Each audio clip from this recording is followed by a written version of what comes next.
engineering. I'm the software lead on the OPZ, which is a new synthesizer we're building. The OPZ is a little bit of mix between the OP1 and the pocket operators.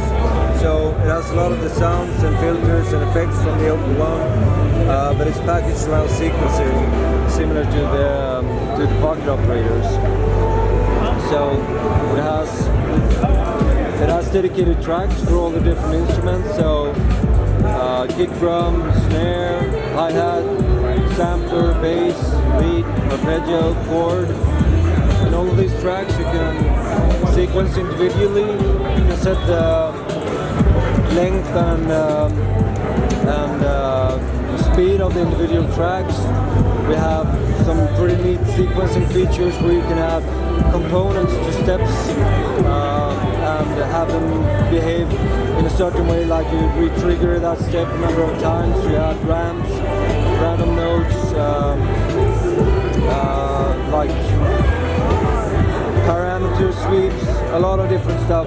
So great way to like get a lot of depth out of just 16 steps.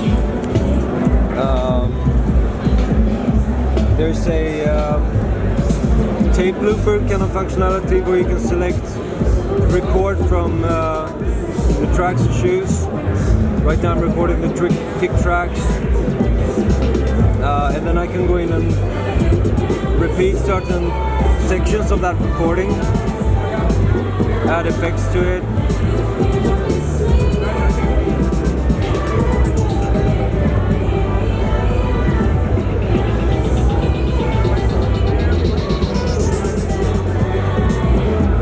Quite nice way to break up your pattern.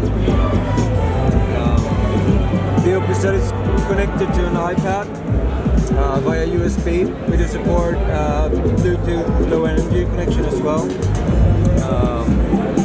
So the iPad is running the OPZ app. So what you saw right now was like the normal interface for it, but there's also a visualization mode, so there's a dedicated track to enter to like control this stuff. So in there, the parameters control like the visual elements of it, and the note triggers control like effects and the way this guy animates.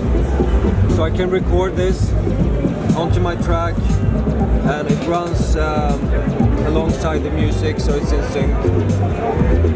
We're building a toolkit for users to create their own content using Unity game engine. So you're using our toolkit, you hook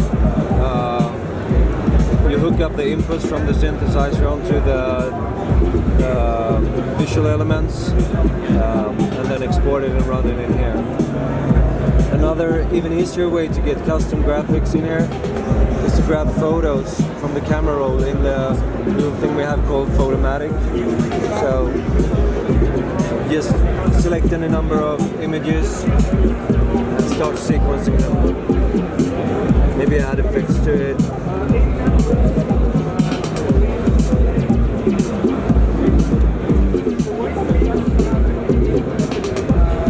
So a really easy way to get visuals to go with your music. Use it for live shows, to render it out from the app and then upload to YouTube. On top of this stuff, we can also control DMX light. So there's a dedicated track for outputting that stuff. I don't have this light rig hooked up right now, but this is a preview interface for it. So you can choose between different patterns and trigger some like one-off effects. Some of these patterns listen to note data from the musical tracks, so you get a really tight connection with the music using this. And all of this stuff you can like record as well, so it runs similar to how you control the visual stuff. Yeah, so that's a kind of quick run through of the OPZ. A lot of fun stuff in just one little machine. Due to be released in September.